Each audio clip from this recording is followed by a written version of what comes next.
Hoy nos, gracias, que hoy nos acompaña el doctor Jorge Valenzuela. Él es investigador principal de nuestro núcleo Milenio, es doctor en Ciencias de la Educación de la Pontificia Universidad Católica de Chile y su línea de investigación principal es motivación y aprendizaje y metodología de la investigación y estadística. Hoy el doctor Valenzuela se desempeña como académico de la Facultad de Educación de la Universidad Católica del Maule. Voy a darle el pase entonces para que él pueda compartir su presentación. Contarles, dame un minutito Jorge, que pueden ir compartiendo sus inquietudes, preguntas en el chat de acá del Zoom o al final también de la presentación del doctor Valenzuela vamos a tener un espacio para que podamos compartir y dialogar también con él de acuerdo a lo que nos ha presentado el día de hoy. Ahora sí, Jorge, muchas gracias. Muchas gracias, Lilian. Muy buenas tardes a todos, a todas. Eh, Gracias por la invitación.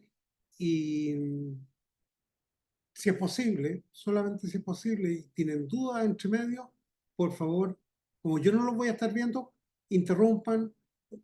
Jorge, necesito hacer una pregunta y me hacen la pregunta, no hay ningún problema, porque la idea es que esto sea más bien un diálogo que que un monólogo.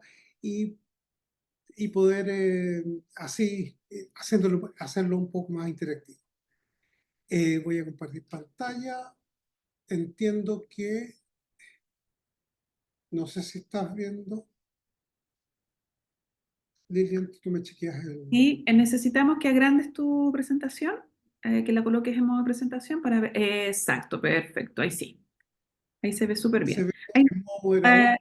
no, ahí estamos viendo tus notas, por lo tanto, arriba, donde dice usar presentador de diapositivas, ahí arribita. Ahí sí, Jorge. Déjame un minuto.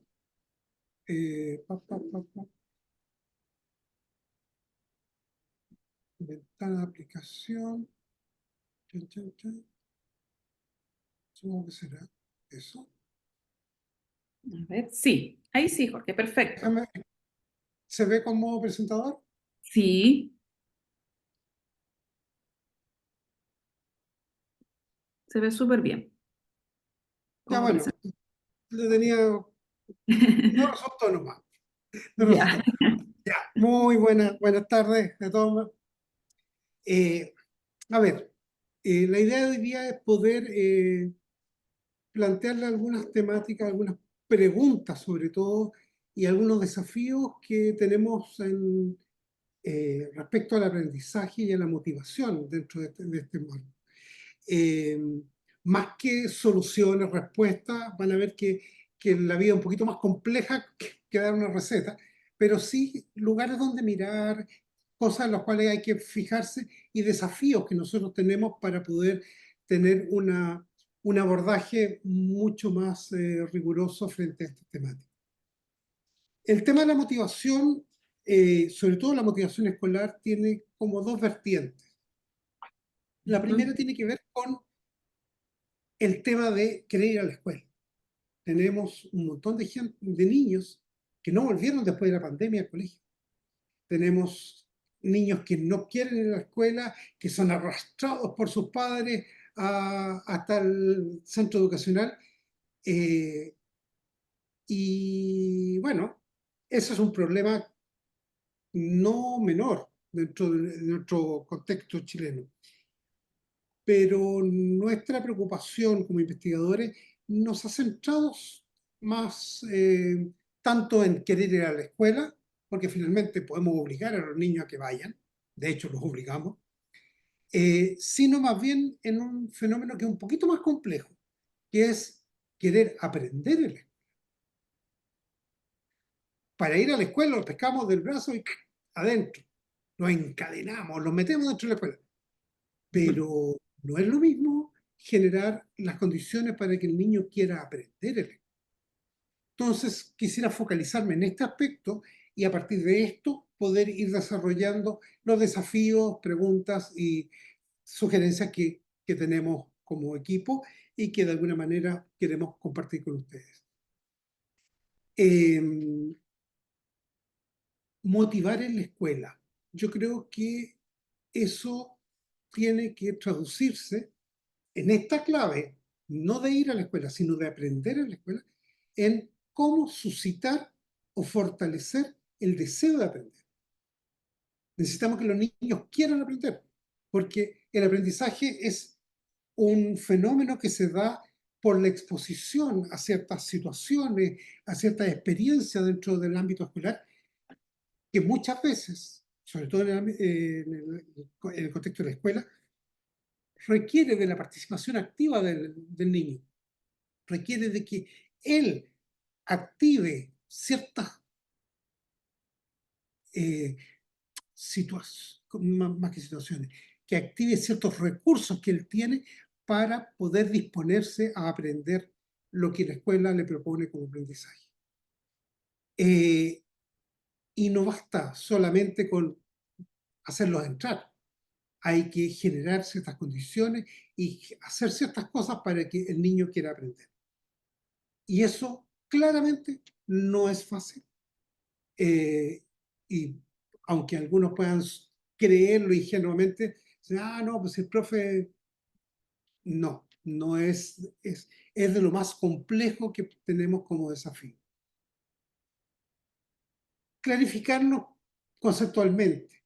Como yo le decía, aprender a adquirir ese conocimiento, las habilidades, los valores, actitudes, a través del estudio, la experiencia, la observación y estas situaciones que se generan en la escuela, pero requiere la participación del estudiante. No podemos hacerlo sin ello.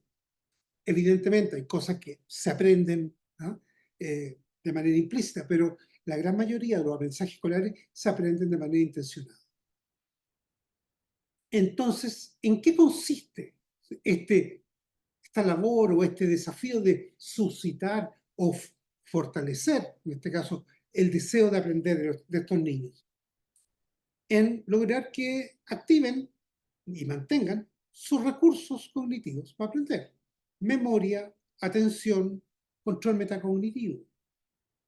Que lo que el profesor dice, lo que se discute en clase, se mantenga dentro de su memoria, obviamente que sea capaz de mantener su atención con las distintas situaciones de aprendizaje que se generan y que haya también, por ejemplo, un control metacognitivo, lo estaré haciendo bien, estaré aprendiendo de manera adecuada, ese control que el niño hace de su proceso. Pero no solo que lo haga, sino que persista en la tarea. No basta que sean 2 minutos. Necesitamos que esto sea permanente en el tiempo. Entonces yo quisiera proponerles hoy día 4 elementos que son desafíos que tenemos para poder abordar de manera eh, adecuada, rigurosa, este tema. Lo primero, manejar una conceptualización adecuada de la motivación. Vamos a abordarla cada una. Dar sentido al aprendizaje escolar. Motivar, y esa es la labor que nos toca como profesores, en clave de generar autoeficacia y generar o mostrarle el valor de la tarea al niño y finalmente comprender el valor de cómo se aprende la escuela. Vamos por partes. El primer desafío es tener una noción adecuada de qué es lo que es motivación. La motivación no es una cosa, no me das 1 kilo de motivación, no. La motivación es ese fenómeno o es una palabra que designa aquello que le pasa a la persona y por lo cual hace lo que hace. Y no existe una motivación a secas. No es que el niño esté motivado o no esté motivado. El niño está o nosotros estamos o no motivados por algo en concreto. Por comernos un helado, por ver Netflix, por salir a caminar, por aprender matemáticas. Siempre es por algo. Entonces, cuando decimos está motivado, implícitamente estamos asumiendo que no entendemos que obviamente es para mi asignatura, pero el dejar explícito ese predicado de la palabra motivación ayuda a que nos focalicemos y podamos encontrar mejores estrategias para poder actuar sobre ello. Eh, Dentro de esta línea de manejar una conceptualización adecuada, encontramos distintas concepciones que son más bien erradas, ¿sí? Y que me gustaría abordarle. Yo abajo les dejé el link al artículo donde está detallado todo esto, y un código QR por si quieren acceder al paper. Eh, entonces, el primero, y esta primera como suerte de mito, es que motivar es entretener. Y, y eso genera problemas. ¿Sí? Nosotros hicimos una investigación donde le preguntamos a los profesores, oiga, ¿cuáles son las mejores estrategias para motivar a sus estudiantes? Y 2/3 de las respuestas de los profesores, perdón, focalizan principalmente en estrategias de entretención. Yo no estoy diciendo que una clase entretenida sea mala, todo lo contrario. Una clase entretenida es fantástica y ayuda mucho. Pero creer que eso va a hacer que Juanito aprenda o la Francisca aprendan más matemáticas es de una ilusión gigantesca. Lo que necesitamos es, de alguna manera, suscitar el deseo que ellos tengan de aprender lo que yo les estoy proponiendo de aprendizaje. Entonces, cuidado con este primer foco. Obviamente, hacer una clase entretenida es algo fantástico y muy bueno. No deje de hacerlo, evidentemente. Pero no nos podemos quedar ahí. Tenemos que dar pasos sucesivos para generar un ambiente en el cual el niño quiera aprender. El primer foco. Segundo mito. La motivación son los 10 primeros minutos de la clase. Incluso encontré un póster ahí, los 10 primeros minutos, ¿ah? La motivación. Eh, sí, uno puede partir de alguna manera eh, contextualizando, relacionando los conocimientos previos, pero la motivación, entendida como la entendemos desde la ciencia y desde la disciplina de la psicología educacional, no es entretener, es generar el deseo de aprender. ¿Cómo generamos el deseo de aprender? Y eso no se acota en 10 minutos. Eso tiene que ser permanente durante toda la clase. ¿Sí? Entonces, esto, cuidado, obviamente, nuevamente, no es para que usted en la primera clase llegue y parta a la clase. No, obviamente podemos generar un contexto para que el contenido que vamos a tratar o las actividades que vamos a realizar tengan sentido para el chico o la chica y de alguna manera puedan engancharse y comprometerse con esta actividad. Entonces, el, la entretención y los 10 primeros minutos, cuidado con esto. Nosotros también hemos, durante los últimos 10 años, hecho una serie de acciones y una de las cosas que les preguntamos al profesor es, bueno, ¿y a quién le corresponde esto de motivar?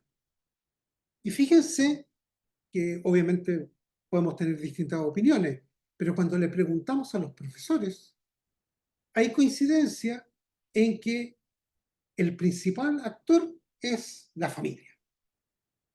Entonces, volvimos del profesor y dijimos, momento, si ¿en qué consiste la motivación? Aclaremos, no. Nos dijeron, la familia le da sentido al aprendizaje, es decir, tienen que mandarlos dispuestos a aprender. Ya. Y usted, profesor, profesora, ¿cuál es su rol? ¿No? Motivante. No, nosotros tenemos que captar la atención, literal, para poder pasar la materia. Entonces, y ahí se entiende el tema de la entretención y el tema de dar sentido como algo externo, algo que se le atribuye a la familia. Y esto también es complejo, porque obviamente quien puede dar sentido al aprendizaje es quien tiene un conocimiento más acabado de para qué sirve, para qué estamos en la escuela. Y eso, obviamente, desde una manera distinta, pero mucho más razonada y mucho más profesional, supongo, le corresponde al profesor. Él sabe para qué se enseña química. ¿O qué alcance puede tener esto? ¿Para qué aprender matemáticas? Los papás, habrá algunos que son un alto capital cultural que pueden tener también una visión muy, muy rica de esto, y otros que a lo mejor no tanto. Entonces, pero el profesor puede hacer el equilibrio y mostrarle a todos un sentido más profundo de para qué aprender en la escuela. Entonces, ojo con esto también. Y en este sentido, nos genera un problema de, bueno, ¿cómo generamos, cómo damos sentido al aprendizaje escolar? Porque para muchos chicos y para muchas familias también, ir a la escuela no tiene sentido. O pueden tener sentidos precarios para que le den de almuerzo a mis hijos, porque si no, ¿cómo voy a trabajar yo? ¿Mm? Y lo entiende como guardería. No son todos así, evidentemente. Entonces, hay una variedad de sentidos, pero es importante que tanto el colegio, la familia, los niños, de alguna manera compartamos un sentido de el aprender. Ojo, el aprender, no de ir, el aprender dentro de él. Otra de las investigaciones que realizamos en torno a esto mismo nos mostró que los alumnos asignan sentido a aprender y los profesores también, pero esos sentidos no conversan, no son similares. ¿Mm? Entonces, tenemos nosotros como profesores un desafío de darles, ampliar ese sentido y enriquecer el horizonte para que los chicos le den mayor sentido a este aprendizaje. Fíjense en este gráfico. La línea azul corresponde a los profesores y la roja a los alumnos de nivel socioeconómico bajo y la azul, la amarilla a los niveles socioeconómicos altos. Y fíjense que los profesores, el sentido que le atribuyen al aprendizaje es más coincidente con los niños de nivel socioeconómico alto. Entonces, quienes se distancian más de la intencionalidad del profesor son los niños que más necesitan, son los niños de nivel socioeconómico bajo. Entonces, ahí tenemos un desafío. Y el primer desafío es tomar conciencia, primero, de que los profesores podemos tener muy buenas razones para que nuestros niños aprendan en la escuela. Pero más allá de nuestras buenas razones, porque tenemos brillantes, lo que importa son las razones que el niño tiene para activar sus recursos cognitivos, su voluntad, su atención, para aprender. Entonces, si no somos conscientes de esta brecha, difícilmente vamos a poder dialogar con los motivos que ellos pueden tener. Por ejemplo, ellos pueden tener el motivo para aprender en la escuela de que sus papás les den permiso para salir a un carrete el fin de semana. Un profesor dirá, pero eso no es un motivo válido, qué sé yo. Entonces le estamos boicoteando el pequeño motivo que tenían para poder querer aprender. Nosotros de alguna manera se lo ninguneamos. La idea es, ok, usted tiene ese motivo, puede que a mí no me guste, pero también hay otros motivos.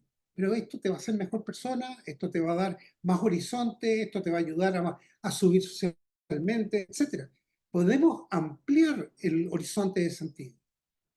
Y fíjense que en las investigaciones que realizamos, solamente menos del 15% de los profesores, el 12,1% de los futuros profesores, los estudiantes de pedagogía, y el 10% de los profesores en ejercicio, son conscientes de que sus alumnos valoran el aprendizaje de manera distinta. Ellos creen que los alumnos tienen las mismas razones para aprender que ellos, porque ellos tienen muy buenas razones.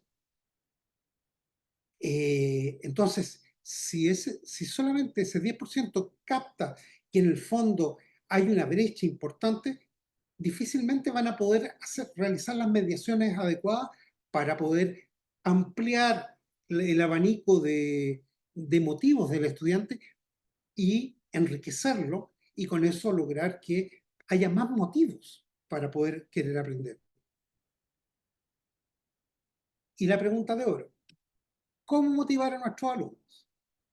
Hay muchas teorías de motivación, me gustaría centrarme en una sola que me parece que puede ser más práctica y más intuitiva para poder abordar este desafío de alguna manera, eh, de encontrarse y generar en los estudiantes este deseo de aprender. Suscitar, recordemos que motivar significa suscitar o fortalecer en el estudiante el deseo de aprender. Nuevamente, que es lograr que el alumno active sus recursos cognitivos y metacognitivos y que persista. ¿De qué depende esto? Depende de básicamente dos factores. Uno, que la persona se sienta capaz de realizar la actividad. Lo que llamamos en una teoría expectativa o en otra autoeficacia. Básicamente lo mismo. Es que se sienta capaz. Si usted, yo la pongo delante de un piano, dice, toque piano, y no se siente capaz de decir, no, yo voy a ser el loco aquí, eh, lo más probable es que haga todo lo posible por no acercarse a ese piano y no pasar a hacer el ridículo o creer que va a ser el ridículo. Entonces, si el niño o la persona es capaz de sentirse mínimamente capaz de realizar, por lo menos va a hacer el esfuerzo. Y lo segundo es que la tarea sea valiosa. Yo puedo sentirme muy capaz para hacer una actividad, pero si no vale la pena, no es valiosa, tampoco voy a movilizar mis recursos personales para poder hacerlo. Volvamos un poquito al detalle. Lo primero es que el niño se sienta capaz, que de alguna manera, eh, con esa creencia, sea capaz de movilizar su esfuerzo para poder, de alguna manera, activarse y decir, bueno, voy a hacer el intento. Si tiene baja autoeficacia o no se siente capaz, decir, no, no sé, es que, ¿sabe qué? Yo soy malo para las matemáticas, entonces cero posibilidad de que yo actúe o haga nada. Entonces, en la medida que el alumno es capaz de sentirse capaz, va a por lo menos hacer el esfuerzo. Esto da para otra media hora en cada uno de estos temas, pero básicamente yo lo invito a que podamos darle una vuelta a esto porque la persona, este factor es súper relevante y especialmente en sentido negativo. Si un alumno, un estudiante, eh, pasa una vergüenza, corporaliza su vergüenza, se siente roja, se coloca de todos los colores.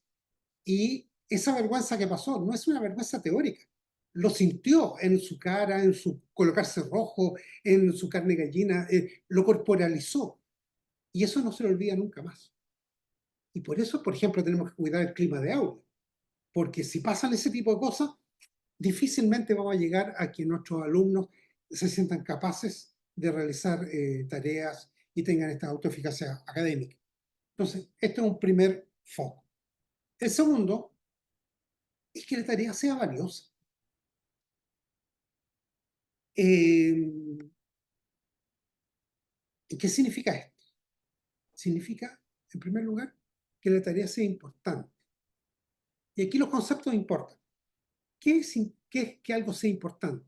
Es que esté vinculado a mí, a mi proyecto, a mis sueños, a mi forma de percibirme en mi identidad. Otro factor de este valor es que algo sea interesante, que me guste hacer. ¿Ah? Esta sonrisa de este niño, oh, eh, nos habla de eso, de cómo generar sorpresa, de alguna manera, que esto es valioso porque me movió el mundo, me abrió horizonte, me abrió ventanas. ¿Mm? Que sea útil, me sirva para algo. Y finalmente, que sea capaz de asumir el costo. Bueno, si esto es valioso, bueno, tendré que ponerle tinca, gana, tiempo, energía para poder realizarlo. Y un pequeño detalle aquí que me gustaría detenerme. De estos cuatro elementos que según la teoría de Gilson-Winfield son los componentes del valor, el que más claro se nos aparece a nosotros como profesores es la utilidad. Esto te va a servir para. Y cuando los niños vienen y dicen, profesor, ¿para qué me va a servir esto? Están preguntando siempre en clave de utilidad. El problema es que la respuesta a eso es la más fácil, porque si usted aprende esto, le va a servir para la unidad que sigue, por ejemplo. Pero ¿y si el niño no le interesa para nada la unidad que sigue? Hasta ahí no me llegó el argumento. No activó nada en el niño. No es valioso por eso. Entonces, ojo con en argumentar en clave de utilidad, porque si bien puede ser potente o un recurso más a la mano, también es el más débil, porque de alguna manera basta con que no sea pertinente para que se desmorone este argumento. Fíjense un niño que le dice, mire, usted tiene que aprender matemáticas para que no lo hagan tonto en la feria. Nosotros como adultos decimos, sí, tienes razón, digamos. Y el niño levanta la mano y dice, profesor, es que yo no voy a la feria, va mi mamá. Hasta ahí no va a llegar el argumento. Se nos acabó toda la motivación que íbamos a hacer con nuestros sesudos argumentos en clave de utilidad. Distinto es cuando lo focalizamos en la importancia. Este es el elemento más clave. ¿Mm? Es vincular los contenidos, las materias, las actividades, la experiencia escolar con la identidad y las aspiraciones de los niños. ¿Mm? ¿Con quién quiere ser? No con la relación que quiere tener, con quién quiere ser él. Porque hoy día puede querer ser bailarina y al día siguiente médico y al día siguiente peluquero. Da lo mismo. Pero a lo mejor uno puede decir, mira, para que tú seas la mejor peluquera, el mejor médico, la mejor bailarina, tienes que saber matemáticas, tienes que saber esto, tienes que saber hablar bien, etcétera. En el fondo es vincular los contenidos escolares de alguna manera con esta identidad que se está construyendo. Y da lo mismo que mañana quieres ser bombero. Eso no es lo relevante. Lo relevante es quién quiere ser él. Y en esa medida podemos enganchar los contenidos escolares de manera mucho más profunda y más permanente con el niño. Porque si nos quedamos, por ejemplo, en clave de utilidad, va a ser muy limitado el acceso y basta con que quiera hacer otra profesión y hasta ahí nomás llegamos. Se nos acabó nuestro rol de facilitador de este deseo de aprender. Y como yo decía en algún momento, bueno, ¿a quién le corresponde? ¿Quién es el más indicado para mostrarle al niño que es capaz de aprender? ¿Quién es el más indicado para mostrarle lo valioso que es aprender en la escuela? Para ampliar los horizontes de los motivos que pueda traer el niño, que pueden ser muchos, pocos, variados, obviamente los profesores. Y ese es el gran desafío docente, no solo transmitir conocimiento, ¿ah? Sino que contribuir junto con la mediación didáctica de los contenidos a que quieran aprender. Y desarrollar en nosotros, los profesores también, que es un desafío permanente, a cómo desarrollar este superpoder que tenemos de ayudar al otro a que se encante con los contenidos que yo estoy tratando de mediar y que aspiro a que él lo aprenda. En síntesis,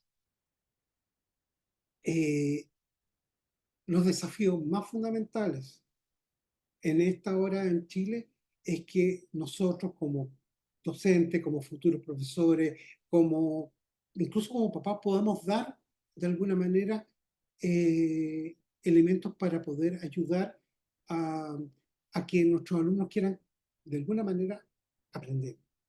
Y lo primero es manejar una conceptualización adecuada de motivación. Motivarnos a entretener. Motivar es suscitar en el niño ese deseo profundo de yo quiero aprender porque quiero aprender y quiero leer más y quiero saber más y esta curiosidad y esta eh, ganas de apropiarse del mundo. Darle sentido al aprendizaje escolar. ¿Mm? Tomar conciencia de que los niños no necesariamente piensan como los adultos, que tenemos muy buenas razones para aprender en la escuela, eh, y ayudarlos a ampliar este horizonte de sentido y que de alguna manera enriquezca los motivos por los cuales ellos quieren aprender en la escuela y bueno, y en la vida. Y finalmente, insistir en estos dos factores, ¿m? En la autoeficacia, mostrarles eh, que, y ayudarlos a que experiencien esto de que son capaces. Todos somos capaces de muchas cosas. Habrá que graduar los niveles de exigencia, pero todos somos capaces de aprender. Y finalmente, dar valor a la tarea y focalizándose fundamentalmente en la importancia, en esta conexión entre el contenido y mi experiencia personal, en mis deseos, mis proyectos más profundos, porque eso me va a dar una visión de una conexión mucho más estable y permanente. Y no tanto en el interés, en el costo o en la utilidad. ¿M? También, obviamente, lo otro no hay que por qué dejarlo de lado, pero no olvidar la importancia. Eso, espero que podamos tener un espacio de conversación y de alguna manera poder ver cómo nos hacemos cargo de estos desafíos que tenemos como para que nuestros alumnos quieran aprender más y mejor.